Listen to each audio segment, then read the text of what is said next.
शक्ति साहस प्रदायिनी।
हमको आने दो दुनिया में, हमसे ही सृष्टि सारी। सोचो कैसी हो ये धरती, जो ना हो जग में नारी। हमको आने दो दुनिया में, हमसे ही सृष्टि सारी।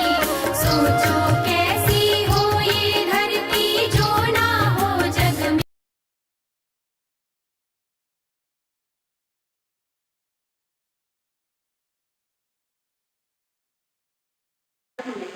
सभी भगिनियां और बंधुओं का मैं पूर्णिमा शर्मा विद्या भारती की मेरठ ग्राम की ओर से इस संस्कृति संगम कार्यक्रम में दीप प्रज्वलन कर पुष्पार्चन करें।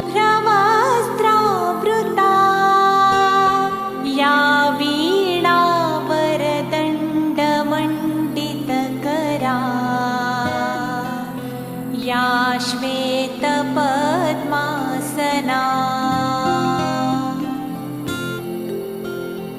या ब्रह्माच्युतशङ्कर प्रभृतिभिः देवैः सदा वन्दिता। हम हैं काली, हम हैं दुर्गा, हम हैं काली। साहस और विश्वास हम ही वर्तमान में यह पंचायत मुरादाबाद में सेवा करती है।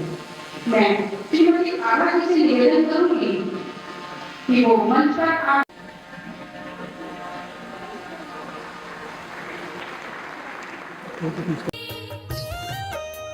धन्यवाद दीजिएगा।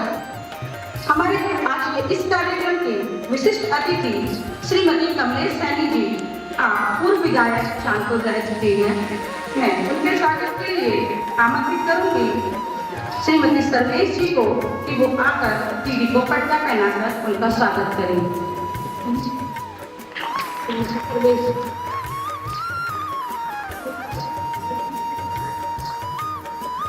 आगे नहीं आगे।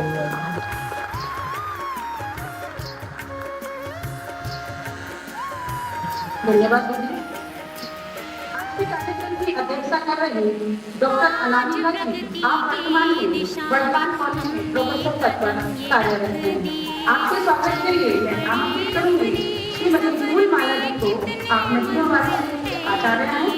मैं उनसे मेरा निवेदन है कि वो मंच पर आकर दीदी को पट्टा पहनाकर उनका स्वागत करें। आदरणीय फूलमाला जी।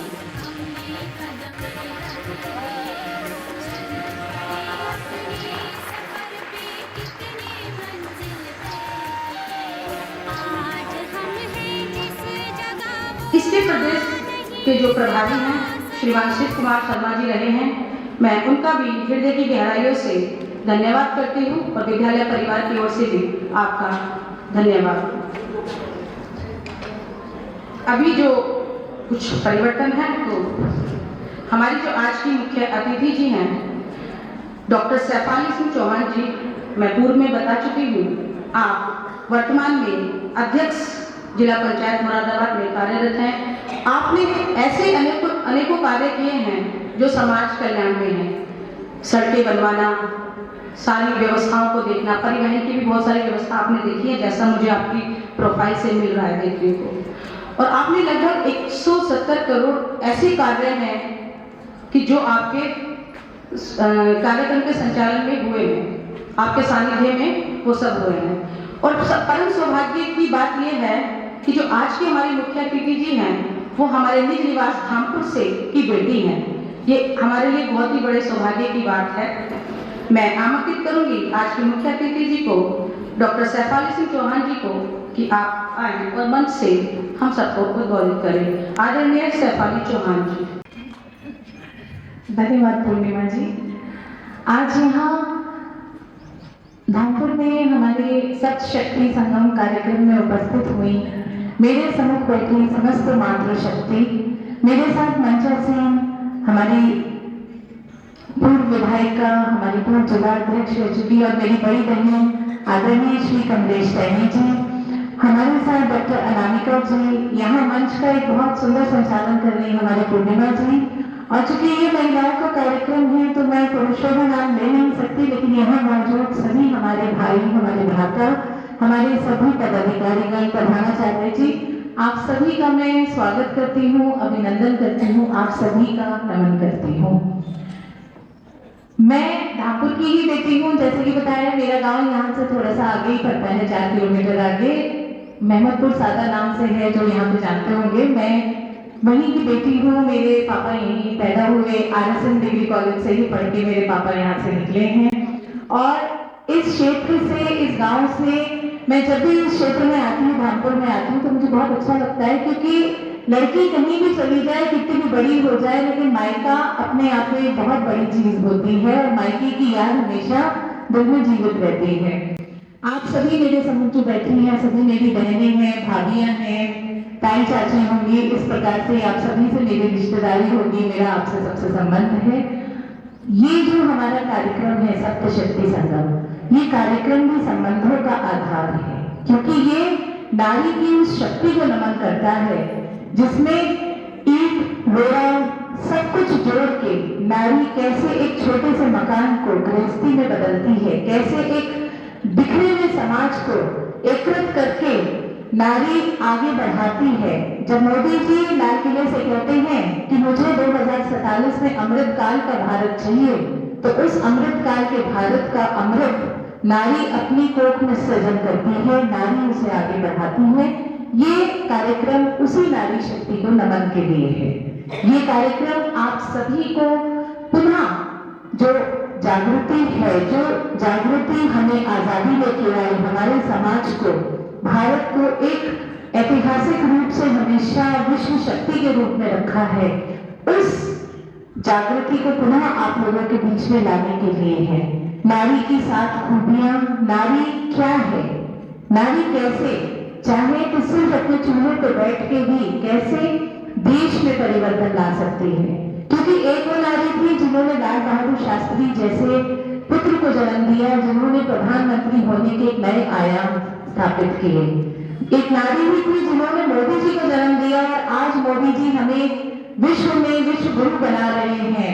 वो उनकी संस्कृति है, वो संस्कृति उन्हें कोख से मिली है, वो उन्हें विचारधारा जो मिली है, वो हमेशा हर अपने उसमें कहते हैं कि मैं जो हूँ मेरी माँ के दिए हुए संस्कारों से हूँ। तो जो भी आज शिखर पे है तो उसकी वजह भी उसकी माँ, उसकी बहन, उसकी पत्नी, उसके परिवार की नारियां हैं। और अगर कोई पतन पे है, अगर हम बात करते हैं, कुछ मैं बिना नाम लिए कहूंगी क्योंकि ये राजनीतिक पृष्ठभूमि की जगह नहीं है, लेकिन कई सारे ऐसे नाम हैं जो राजनीतिक रूप से बहुत पतन पे बात करते हैं। जैसे अभी हमारे यहाँ AI समिट में हुआ, तो ये मानसिकता भी कहीं ना कहीं उनके विचारधारा उनकी मातृभूमि की ही है, क्योंकि उनकी माओ का जो संस्कार है वो इस देश का संस्कार नहीं है, इसलिए उन्हें इस देश से प्यार नहीं है और इस देश को वो हमेशा पतन की तरफ ही ले जाना चाहते होते हैं। विश्व में, वैश्विक पृष्ठभूमि में भी वो हमेशा हमारे देश को हमेशा बुरा कहते हैं, हमारे देश में हमेशा अलगाववादी बातें करते हैं। तो ये माँ की कोख से ही निकल के आता है कि आप देवता जनती हैं या आप असुर जनती हैं। और ये ही हमारे राष्ट्रीय स्वयंसेवक संघ, यही हमारी सेवा भारती, यही हमारी दुर्गा वाहिनी, यही हमारे बजरंग दल, विश्व हिंदू परिषद, भारतीय जनता पार्टी, हम सब इसी एक मूलभूत विचारधारा की संतानें हैं कि कैसे हम अपने देश को, अपनी संस्कृति को, अपने इतिहास को गौरवान्वित रखते हुए एक उज्जवल भविष्य की ओर अपनी आगे पीढ़ियों को लेके जाते हैं। यही इस सब शक्ति संगम में हमारे प्रमुख जितने वक्ता हैं वो इन्हीं सब बातों पे आपसे विचार करेंगे, इन्हीं बातों पे प्रकाश डालेंगे। मैं चूंकि ये मुख्य वक्ता का विषय है इसलिए मैं इस पर और ज्यादा ना कहते हुए 2-3 जो समयकालीन बातें हैं, जो समय से जुड़ी हुई बातें हैं, उन पे बात करना चाहूंगी। मैं, जैसा कि अभी पूर्णिमा जी ने बताया, मैं डॉक्टर भी हूँ, तो महिला रोग विशेषज्ञ होने के नाते मैंने देखा है कि अभी भी हम अपनी बच्चियों को आगे तो बढ़ा रहे हैं, लेकिन बहुत सी बातों का उन्हें ज्ञान देने में अभी भी हम झिझकते हैं। हमें हमेशा ये बात याद रखनी चाहिए कि हमारे जो 16 संस्कार हैं उसमें मातृत्व संस्कार, महावारी संस्कार, ये सब भी हैं। और हमें अंग्रेजों के आने के बाद हमें हमारे संस्कारों के प्रति एक हीन भावना से ग्रस्त किया गया। हमें ये हीन भावना दी गई कि अगर हम हिंदी में बात करते हैं तो हम पढ़े लिखे नहीं हैं। हम कितने भी उच्च शिक्षित हो जाएं, अगर हमारे सामने कोई आदमी अंग्रेजी में आके 4 शब्द बोल देता है तो कहीं ना कहीं मन में एक हीन भावना आ जाती है। मैं बहुत से स्कूलों में जाती हूँ, अभी पीछे मैं पीएम श्री में गई तो वहां पे हमारे राष्ट्रपति से सम्मानित एक शिक्षक थे और उनके मुंह से मुझे एक शब्द सुनने को मिले जो मुझे बहुत बुरे लगे कि मैं यूपी बोर्ड से पढ़ा हूँ, हिंदी का हूँ, तो हम यूपी बोर्ड वाले बच्चे थोड़े पीछे रह जाते हैं। ऐसा नहीं है, हम यूपी बोर्ड वाले बच्चे बहुत आगे हैं और यूपी बोर्ड देश का सबसे कठिन और सबसे बढ़िया बोर्ड माना जाता है। क्यों यूपी बोर्ड के बच्चों को पीछे कह दिया जाता है? क्योंकि वो अंग्रेजी में थोड़े से कमजोर होते हैं। लेकिन आज अगर हम देखें, इसीलिए हमारी मातृभाषा हिंदी है और हमारी आज आधिकारिक भाषा, ऑफिशियल भाषा भी हमारी हिंदी है। और मैं जो इंग्लिश मीडियम से पढ़े हुए बच्चे हैं, मैं अब हीन भावना से ग्रस्त हो जाती हूँ क्योंकि आधे टाइम मुझे सरकारी चिट्ठी को समझने में 15 मिनट लगते हैं कि ये क्या लिखा है, क्योंकि वो हिंदी में लिखा होता है। और बाकी मुझे कहीं ना कहीं ये लगता है कि मैं भी पिछले 30 साल की व्यवस्था की पली बड़ी बच्ची हूँ, तो पिछले 30-40 सालों में हमने अपने हिंदी साहित्य को, अपनी सांस्कृतिक पहचान को, बच्चों को बड़ों के पैर छूना सिखाने की बजाय हाथ मिलाना सिखाना शुरू कर दिया हमने। प्रणाम की जगह हाय, हेलो, गुड मॉर्निंग पे चले गए हमारे बच्चे। मैं भी उसी संस्कार में पल के और उस हीन भावना में आ गई कि वाकई हमने अपनी संस्कृति को कितना पीछे कर दिया। अपनी बच्चियों के पंखों को उड़ान देनी है, लेकिन अपने इतिहास, अपने संस्कार, उन सबको बेड़ियां बनाने की बजाय उसके पंखों के नीचे की उड़ान बनाइए। यही इस सब शक्ति संगम में मेरा आप सबके लिए अनुग्रह है। धन्यवाद। जय हिंद। धन्यवाद दीपिका। आपने हमें बताया कि शक्ति संगम एक संबंधों का आधार है, नारी किस प्रकार आगे बढ़ सकती है। आपने हमें अमृत कमलेश सेन जी को आमंत्रित करती हूँ कि वो 2 शब्दों से हम सबको लाभान्वित करें। मैं उस माटी का वृक्ष नहीं जिसको नदियों ने सींचा है, मैं बंजर माटी में पलकर बड़ा हुआ, जीवन को मृत्यु से खींचा है। मैं पत्थर पर लिखी इबारत हूँ, शीशे से मुझको क्या तोड़ोगे। मैं पत्थर पर लिखी इबारत हूँ, शीशों से मुझको क्या तोड़ोगे। मैं मिटने वाला नाम नहीं, तुम मुझको क्या रोकोगे, तुम मुझको क्या रोकोगे। माँ, आज बहुत ही सुंदर कार्यक्रम यहाँ हुआ।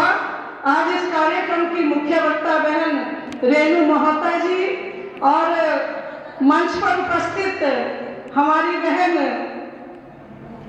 अनामिका जी, क्योंकि मैं सबकी भावनाओं को समझ रही हूँ, बहन अनामिका जी और कुशल संचालन कर रही बहन पूर्णिमा जी।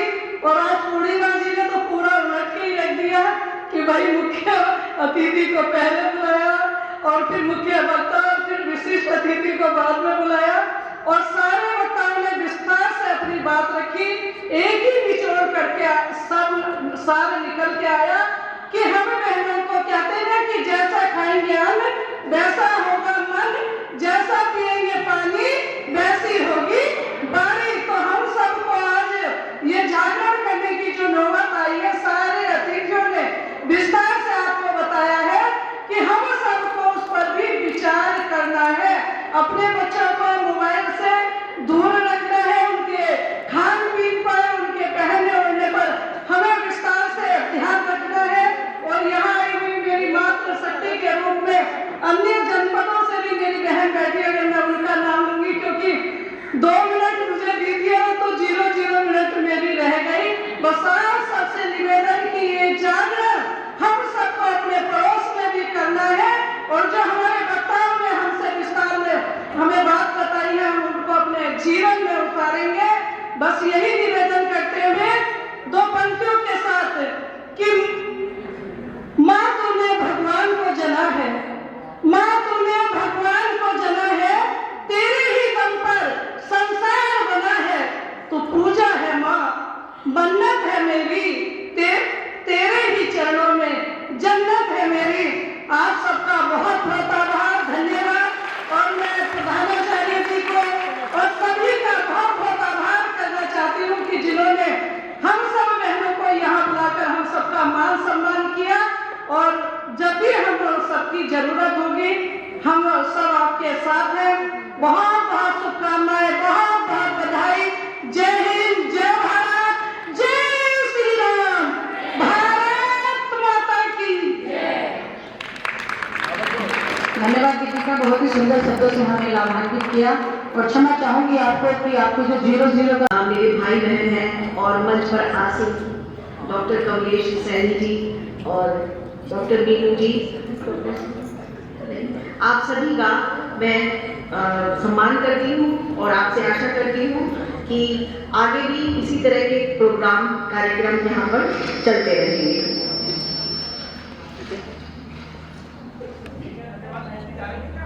ये मेरे लिए अत्यंत हर्ष का विषय है कि मैं इस तरह के प्रोग्राम में यहाँ पर आमंत्रित की गई हूँ। मातृशक्ति या मातृ शक्ति के रूप में आज हम सब यहाँ पर विद्यमान हैं। बहन के रूप में, बेटी के रूप में, पत्नी के रूप में महिलाएं हर क्षेत्र में अपना अलग अलग भूमिका निभाती हैं। यत्र नारीस्ते पूज्यते रमन्ते तत्र देवता, मनुस्मृति का उपरोक्त श्लोक हमारी प्राचीन संस्कृति के बारे में हमें बताता है और ये बताता है कि जहाँ पर नारी का सम्मान नहीं होता, नारी की को जो है पूजा नहीं जाता या नारी को जो है तिरस्कृत किया जाता है, वहां पर देवता भी रमण नहीं करते, यानी कि देवता भी वास नहीं करते। इससे अधिक सम्मान की बात किसी भी संस्कृति में, चाहे हम विश्व की अलग अलग संस्कृतियों की बात करें, किसी भी संस्कृति में नारी को इतना अधिक सम्मान नहीं दिया गया जितना हमारी हिंदू संस्कृति और हमारे सनातन धर्म में दिया गया है।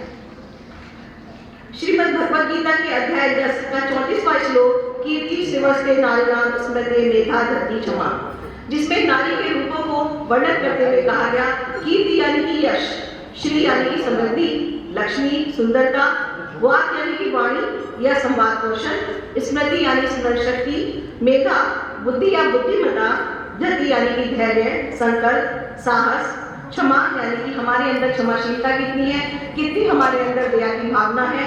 इन सबको जो है, इन सारे 7 गुणों को जो है खुद नारायण ने अपने भगवद गीता में इसको बताया है कि मैं इन रूपों में हर नारी के अंदर विद्यमान रहता हूँ। यानी कि भगवान श्री कृष्ण भी नारी के अंदर इन सभी गुणों के कारण उनके अंदर विद्यमान है। तो इसी कारण नारी को नारायणी का रूप भी दिया गया है।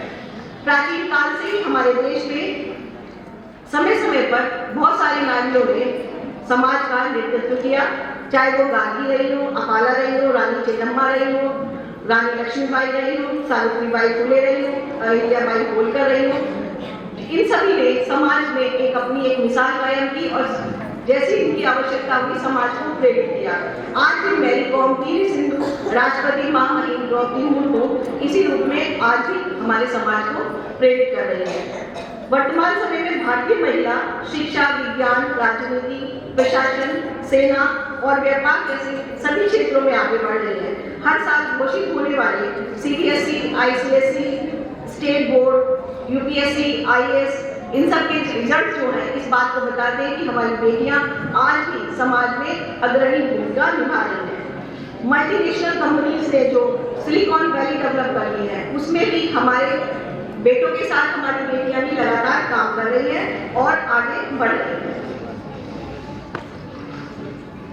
ऑपरेशन सिंदूर में मेन हीरो के रूप में lieutenant colonel Sofia Qureshi, wing commander Vyomika Singh, इस तरह की महिलाएं भी जो है युद्ध के क्षेत्र में भी जो बराबर जो है अपना नेतृत्व दिखा रही हैं। लेकिन फिर भी इस बात को नकारा नहीं जा सकता कि आज भी जो है कुछ चुनौतियां समाज में मौजूद हैं, कुछ कुरीतियां हैं। आज भी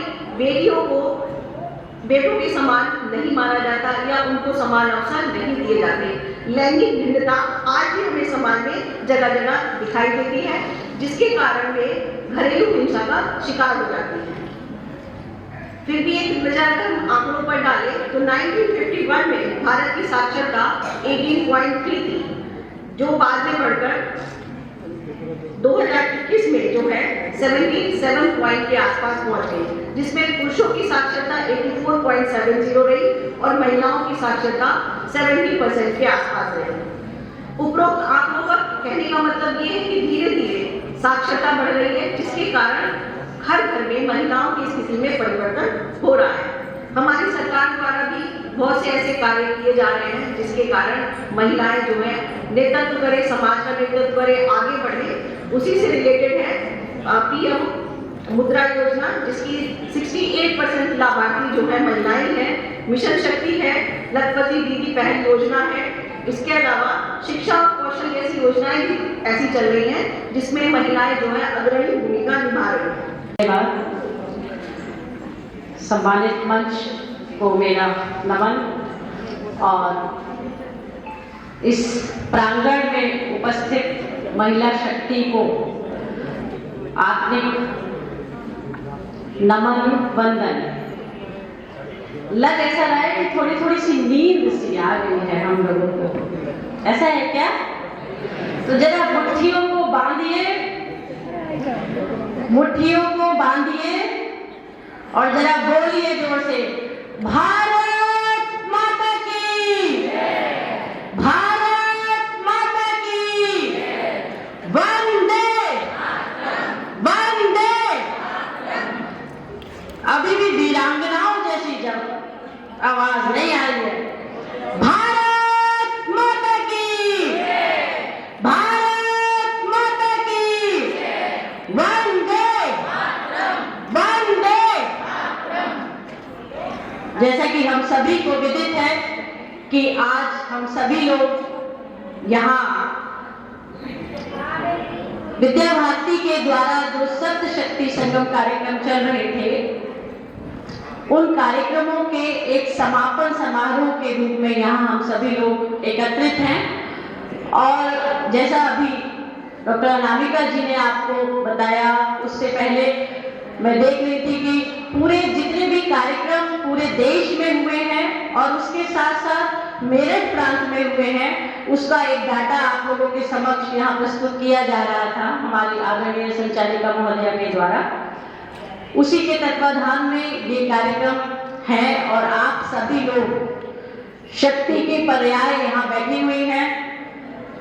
बहुत अच्छे कार्यक्रम हुए और इन कार्यक्रमों का जो उद्देश्य था वो उद्देश्य था नारी शक्ति को उसकी शक्ति का भान कराना, उसके उन गुणों का भान कराना और साथ ही साथ जितने भी विद्यालयों में ये कार्यक्रम हुए थे उन विद्यालयों में मातृशक्ति के साथ साथ जो विद्यालयों में बच्चे पढ़ रहे हैं, हमारे छात्र और छात्राएं पढ़ रही थी, उनकी माताओं को भी इस कार्यक्रम में आमंत्रित किया गया था।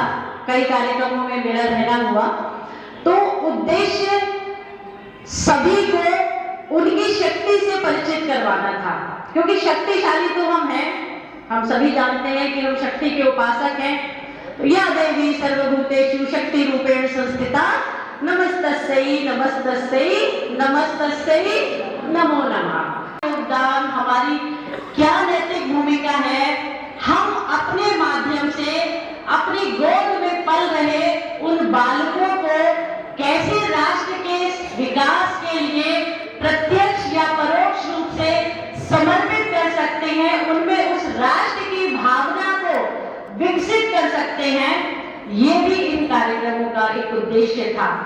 जैसे अभी दीदी ने भी बताया कि श्रीमद् भगवद गीता के 10वें अध्याय के 34वें श्लोक में जिस श्लोक के गुणों के नाम के आधार पर ही इस कार्यक्रम का नाम सप्त शक्ति रखा गया है, अर्थात 7 शक्तियां ऐसी हैं जो कि नारियों में होती हैं और जिनका की वर्णन भगवद गीता में है। कीर्ति शिवा च नारी नाम स्मृति मेधा धृति क्षमा, अर्थात नारियों में कीर्ति होती है। कीर्ति अगर किसी नारी में है तो आप ये जान लीजिए कि परिवार से लेकर राष्ट्र की कीर्ति में उसका एक योगदान रहता है। क्षमा है, त्याग है, स्मृति है। नारियों की स्मृति के प्रति ये हमेशा कहा जाता है कि वो सूक्ष्म से सूक्ष्म चीज भी, सूक्ष्म से सूक्ष्मतम भी वो याद रख सकती हैं। आज पर हमारे ये सारे कार्यक्रम आयोजित किए गए हैं और हम सभी जानते हैं कि हम लोग किस प्रकार से भाग्यशाली हैं। हमारा भाग्य कितना प्रबल है कि सबसे पहले तो हमने मनुष्य की योनि में जन्म लिया है। बड़े भाग मानुष तन पावा, सुर दुर्लभ सब ग्रंथई गावा, साधन धाम मोक्ष कर द्वारा पाही न देही परलोक सवारा। तो सबसे बड़ी बात तो यह है कि हमने मनुष्य की योनि में जन्म लिया है। उससे बड़ी बात क्या है कि हमने भारत भूमि पे जन्म लिया है। भारत की भूमि एक ऐसी भूमि है जो कि राम की भूमि है, कृष्ण की भूमि है, न जाने कितने अवतार इस भूमि पर जिन्होंने जन्म लिया है। और हम इतनी पुण्य आत्मा हैं कि हमने इतने अवतारों की भूमि पर, इतने बड़े बड़े साधुओं की भूमि पर जन्म लिया है। और उससे भी बड़ी बात यह है कि हमने नारी के रूप में जन्म लिया है। और सबसे बड़ी बात यह है कि हमने सनातन धर्म में जन्म लिया है। तो सनातन में जन्म लेने के बाद हम सबका जो एक दायित्व है वो ये है कि हम अपनी धार्मिक सांस्कृतिक चेतना को अपने उन बच्चों में जो कि हमारे गोद में पल रहे हैं, अगर हम शिक्षिका हैं तो हमारे विद्यालयों में हम उन्हें पढ़ा रहे हैं, हम जिस प्रकार से भी अपने बच्चों को हमारे उन संस्कारों और उन संस्कृति से अगर हम उनको परिचित करा सकें, यही हमारा सबसे बड़ा नैतिक धर्म है। और इस नैतिक धर्म को हम किस प्रकार निभाएं, इसकी चेतना को जागृत करने के लिए ये सारे आयोजन किए जा रहे हैं।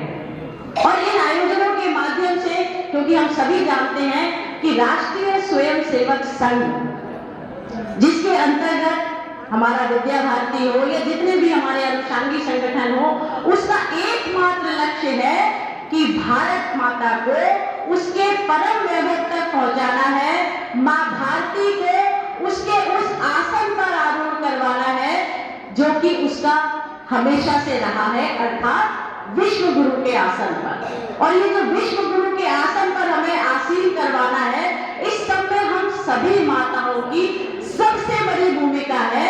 क्योंकि जिस देश में माताएं, महिलाएं जागरूक होती हैं, और हम तो जागरूक होने के साथ साथ सशक्त भी हैं, तो आज पुनः आप सब लोगों की, हम सब लोगों की एक आवश्यकता है कि हम भारतीय संस्कृति और संस्कार के उन मूल्यों को, उन नैतिकताओं को अपने बच्चों में कैसे प्रस्फुटित करके विकसित करें, जिससे कि इस राष्ट्र को हम पुनः अपने स्थान पर बैठाएं। हम सभी जानते हैं कि राष्ट्रीय स्वयंसेवक संघ के शताब्दी समारोह के अंतर्गत हमारे ये सभी कार्यक्रम हो रहे हैं और संघ के कार्यकर्ताओं के विषय में, संघ के स्वयंसेवकों के विषय में हम जानते हैं कि न वो थकते हैं, न वो रुकते हैं और न वो बिकते हैं।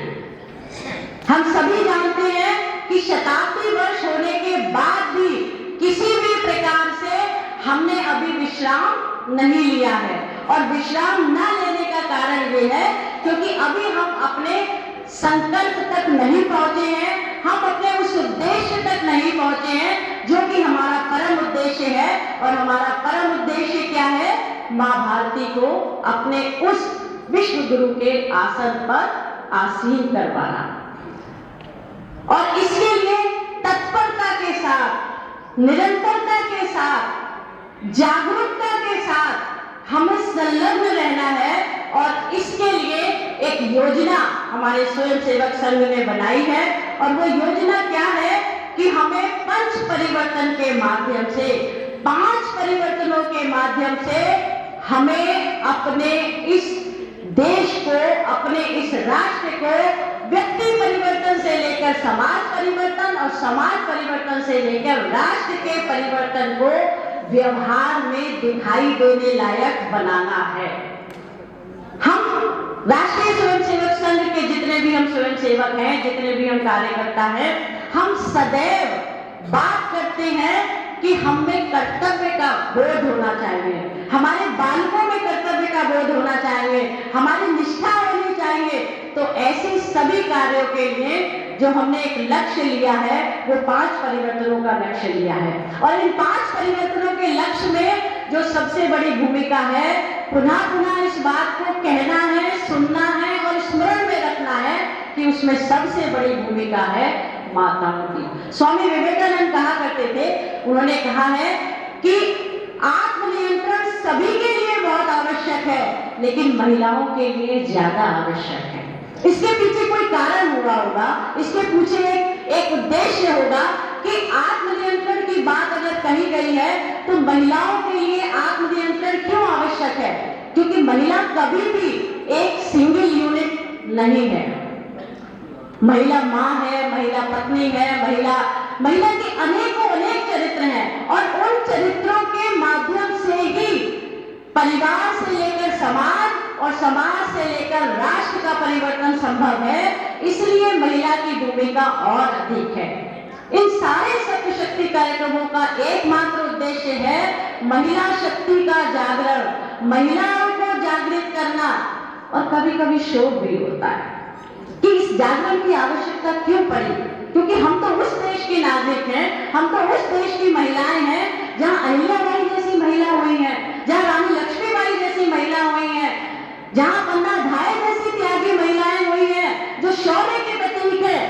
लेकिन उसके बाद आज जो सामाजिक पतन हो रहा है, आज जो समाज में गिरावट आ रही है, उस गिरावट को रोकने के लिए, उस पतन को रोकने के लिए भी महिला की ही आवश्यकता है। अनेक उदाहरण है। जब हम बात करते हैं स्वतंत्रता की पहली मशाल जलने की जो रानी लक्ष्मीबाई ने जलाई, तब से लेकर मिशन सिंदूर तक महिलाएं ही हैं, चाहे वो कैप्टन व्योमिका के रूप में हो या चाहे सोफिया कुरैशी के रूप में हो। लेकिन उसके बाद भी जो समाज के अंदर की चीजें हैं वो बहुत दुख दे रही हैं, वो बहुत कष्ट दे रही हैं। और इस कष्ट को दूर करने के लिए हम सभी के जीवन में एक ऐसी अनुभूति की आवश्यकता है जो कि महिलाओं के लिए आवश्यक है। और वो अनुभूति है अपनी चेतना का जागरण। कैसे हम अपनी चेतना में जागरण कर सकते हैं? बहुत छोटी सी अपनी कविता के साथ अपनी बात को आगे बढ़ाऊंगी। मां भारती की रक्षा, स्वर्णिम इतिहास की उजली रेखा तुमसे ही तो दमक रही है। स्वर्णिम इतिहास की उजली रेखा तुमसे ही तो दमक रही है।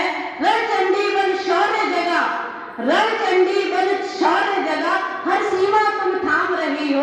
त्याग तपस्या साहस की तुम जीवित परिभाषा हो। त्याग तपस्या साहस की तुम जीवित परिभाषा हो। मां भारती के के मस्तक पर तुम ही तो उजियाला हो, माँ भारती के मस्तक पर तुम ही तो उजियाला हो। कभी बनी तुम रानी लक्ष्मी सी तलवारों की ज्वाला, कभी बनी कैप्टन लक्ष्मी सहगल सी स्वाधीनता की माला। रणभूमि में गूंजी गाथा दुर्गावती देवी की बलिदानों की, अमर रही पुकार सदा मातांगनी हजारा के अरमानों की। सीमा पर पहरी बन खड़ी निडर अडिग मुस्काती हो, सीमा पर पहरी बनी निडर अडिग मुस्काती हो।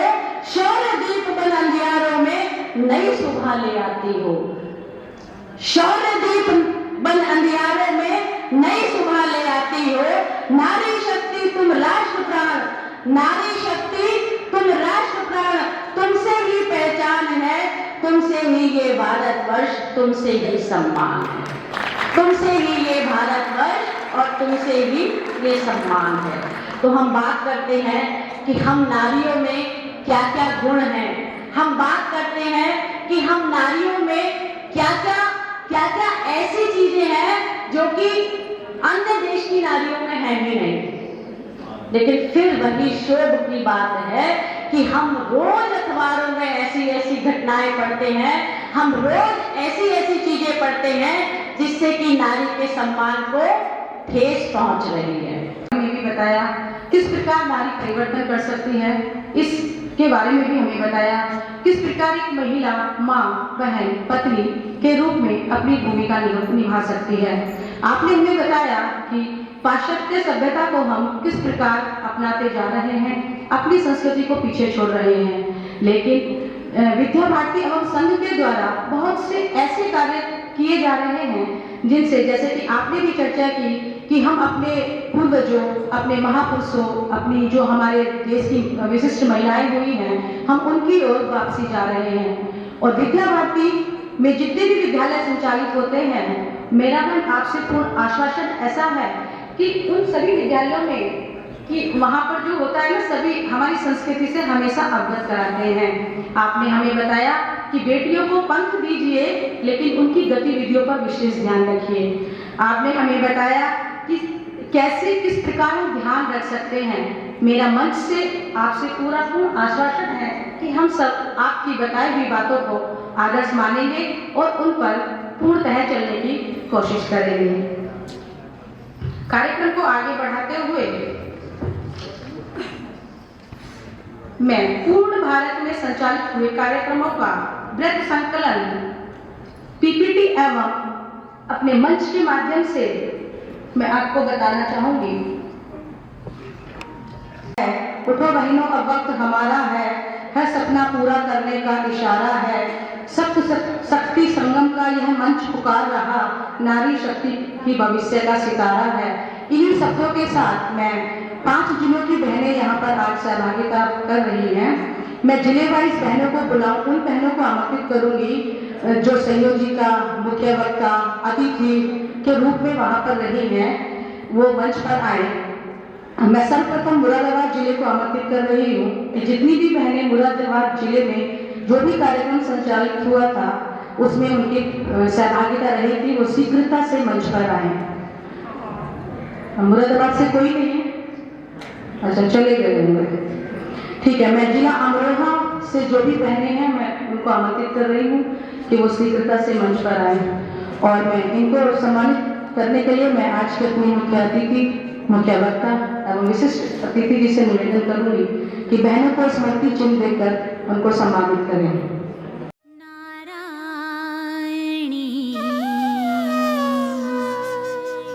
शक्ति साहस प्रदायिनी।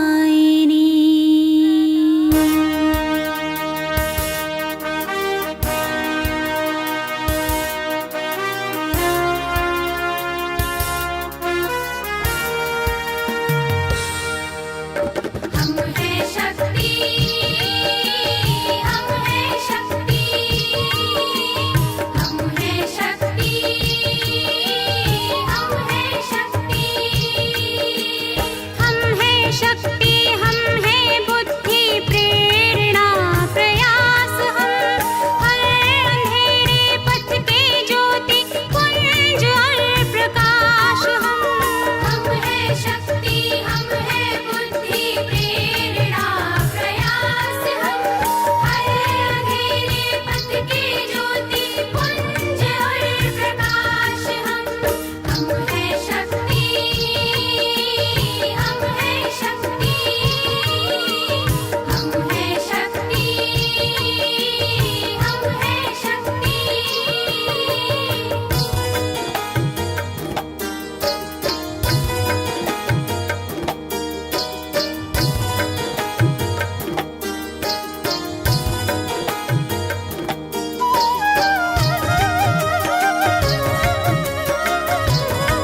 सृष्टि सारी। सोचो कैसी हो ये धरती जो ना हो जग में नारी। हमको आने दो दुनिया में हमसे ही सृष्टि सारी। सोचो कैसी हो ये धरती जो ना हो जग में नारी। हम हैं शीतल हम हैं कोमल पर ना समझो हम हैं अबल। वक्त पड़े तो चट्टानों को भी कर देते हम घायल। हम हैं दुर्गा हम हैं काली। हम हैं दुर्गा हम हैं अपने सार्थक संकल्प लेंगे के प्रति गौरव का भाव रखूंगी। मैं कुल परंपरा को सिखाऊंगी। नित्य व्ययिता के साथ घर चलाऊंगी। पर्यावरण हितैषी जीवन शैली को अपनाऊंगी। भारत के नागरिक कर्तव्यों का पालन करूंगी। परिवार समाज राष्ट्र एवं विश्व कल्याण के लिए कार्य करूंगी। मैं अपनी सत्य शक्ति का जागरण करने के लिए संकल्पित हूँ। भारत माता की जय। सभी का पुनः विद्या भारती मेरठ प्रांत की ओर से आपका हार्दिक स्वागत इस कार्यक्रम में। आभार, आपने बहुत ही कीमती समय हमें यहाँ पर दिया।